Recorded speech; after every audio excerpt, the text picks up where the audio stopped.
മുന്തിരിത്തോട്ടങ്ങളും നമ്മൾ ഇറക്കിയിട്ടുണ്ട്. സല്ലല്ലാഹു അലൈഹി വസല്ലം നിങ്ങൾ പറഞ്ഞു, കുലൂ നിഅമത്താം, നിങ്ങൾ ബിസ്മിൻ ചൊല്ലി ഭക്ഷിക്കണം. ഏറ്റവും നല്ല ഭക്ഷണമാണ് അസ്സബീബു, ഉണക്കമുന്തിരി. ഉണക്കമുന്തിരിയെ പറ്റി ഹദീസിൽ പറഞ്ഞപ്പോൾ യശുദ്ദുൽ അസുബാ, ഞരമ്പുകളെ അത് ഭദ്രമാക്കി തരും. ഞരമ്പുകൾക്ക്, നാഡീ ഞരമ്പുകൾക്ക് നല്ല ഫലം നൽകും. അതേ വയുത്ഫിഉൽ ഗളബാ, റബ്ബിന്റെ ദേഷ്യം അത് കെടുത്തിക്കളയും. വയുദ്ഹിബുൽ വസബാ, ക്ഷീണം മാറ്റിക്കളയും.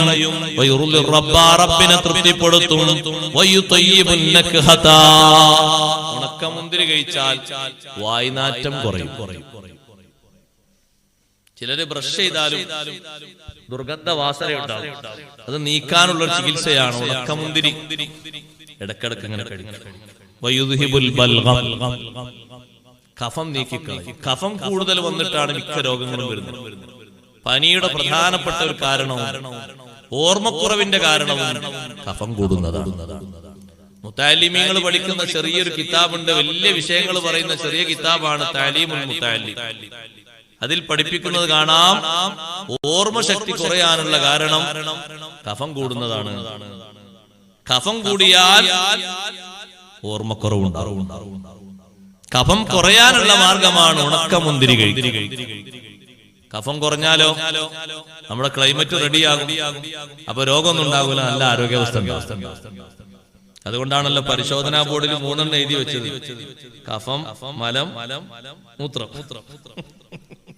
കഫവും പരിശോധിക്കേണ്ടത് തന്നെയാണ്. കഫം കൂടുതൽ വന്നാലും ബുദ്ധിമുട്ടാണ്.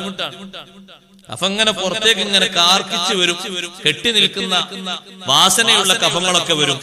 ഉണക്കമുന്തിരി നന്നായി കഴിച്ചാൽ സാധേ അതിന് നല്ല വിലയാണ്. അതിനൊക്കെ തന്നെയാണ് ഈ ദുനിയാവകത്ത് നല്ല വിലയുള്ള എടുത്ത് വാങ്ങണം. ബുദ്ധിമുട്ടൊന്നുമില്ല, എന്തായാലും ബുദ്ധിമുട്ട് സൗകര്യം പോലെ വാങ്ങണം. നല്ല ശരീരത്തിന് നല്ല ഭംഗി വർദ്ധിപ്പിച്ചു തരും, കളറുണ്ടാക്കി തരും. പിന്നെ മേക്കപ്പ് ചെയ്യേണ്ടി വരിക. ഇപ്പോഴൊക്കെ മേക്കപ്പ് അല്ലേ, ചുണ്ടിന് ചികപ്പില്ലാത്ത കൊണ്ട് കുറെ അങ്ങനെ തേക്കുക, മുടിക്ക് കറുപ്പില്ലാത്തോട് കുറെ അങ്ങനെ തേക്കുക. പിന്നെ ശരീരത്തിന്റെ പല ഭാഗങ്ങളും വെള്ളമില്ലാത്തതുകൊണ്ട് എന്താ ചെയ്യാ, ഒക്കെ വടിച്ച് വൃത്തിയാക്കിയിട്ട് വേറെന്തൊക്കെയോ കോയമ്പിട്ട് തേക്കുക. അതിനൊരു പ്രത്യേക സ്ഥലമുണ്ടല്ലോ, എന്നതിന്റെ പേര് അങ്ങനെ നിറണ്ടായി കൊടുക്കുന്ന സ്ഥലല്ലേ, പാർലർ. അതന്നെ അതിന് കല്യാണ പെണ്ണിനെ 2 ദിവസം അവിടെ കൊണ്ടുപോയി കുളിപ്പിക്കാം. പുറത്തിറങ്ങുമ്പോ ആൾക്കാർ നോക്കാൻ പഠിച്ചാൽ ഊർലീങ്ങൾ എങ്ങനെ നമ്മളെ നാട്ടിലെത്തിപ്പോയി. ഊർലീങ്ങൾ എത്തിയതല്ല, അതൊന്ന് കുളിച്ചാൽ അതിന്റെ തനി നിറം പുറത്തേക്ക് വരും. ഒന്ന് കുളിച്ചാൽ മതി, ഒറ്റ കുളി. ആ ദിവസം കഴിഞ്ഞ് കുളിച്ചാൽ കളർ മാറിയോ? ഇന്നലെ എങ്ങനെയല്ലല്ലോ ഉള്ളത്.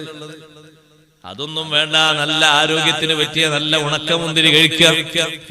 വെളുത്തതുണ്ട്, അതുപോലെ തന്നെ കറുത്തതുകൊണ്ട് ഉണങ്ങിയ മുന്തിരി. സുബ്ഹാനല്ലാഹ്, മുന്തിരി വെള്ളം അത് കണ്ണിലുറ്റിക്കുന്നതും കണ്ണിന് വലിയ ശമനം നൽകുന്നതാണ് എന്നും മഹാന്മാരായ പണ്ഡിതന്മാര് പഠിപ്പിക്കുന്നുണ്ട്.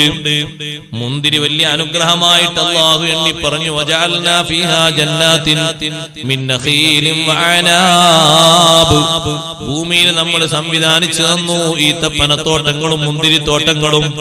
മറ്റൊന്നുകൂടിയുണ്ട് ഇത് പറയാനുള്ള കാരണം, നാളെ സ്വർഗീയ ലോകത്തെത്തുമ്പോ അല്ലാഹു തൗഫീഖ് തരട്ടെ, അധിക തോട്ടങ്ങളിലും കാണാൻ പറ്റുന്ന മുന്തിരിത്തോട്ടങ്ങളും കാരക്കത്തോട്ടങ്ങളുമാണ്.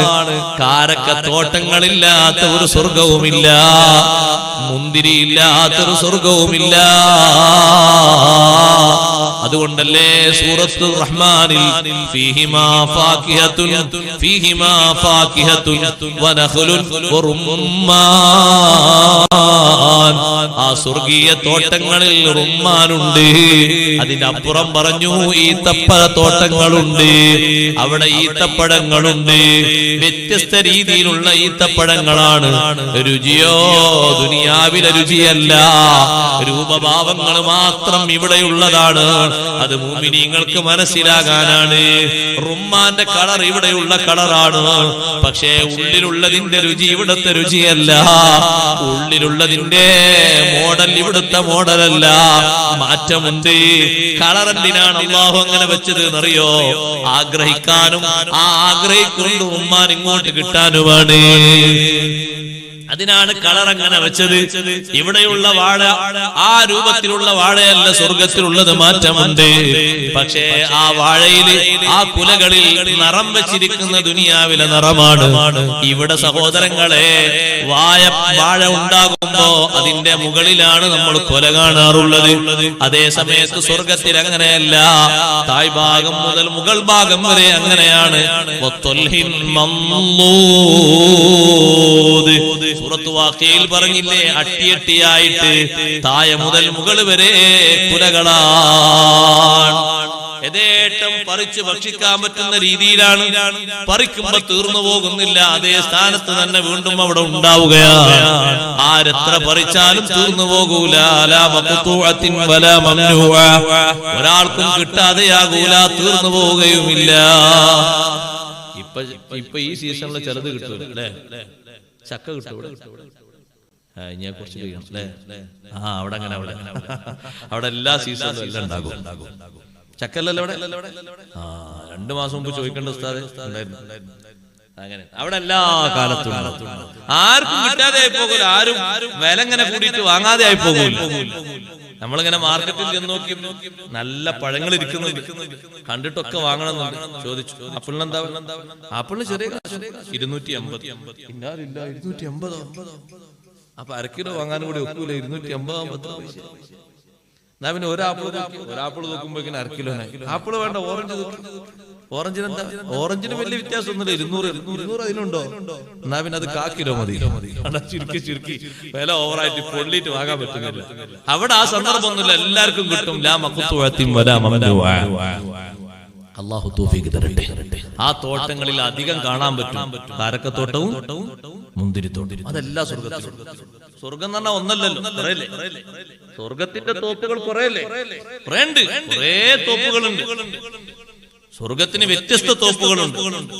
അതിൽ പ്രഗത്ഭമായി പ്രശസ്തമായുള്ള തോപ്പുകളാണ് 8 സ്വർഗം അല്ലേ? 8 സ്വർഗം. അതേ സമയത്ത് സ്വർഗം ആകെ 8 ലോകമൊന്നുമല്ല, വിശാലമായി കിടക്കുന്ന ഒരു ലോകമാണ്, അനന്തമായി കിടക്കുന്ന ഒരു ലോകം.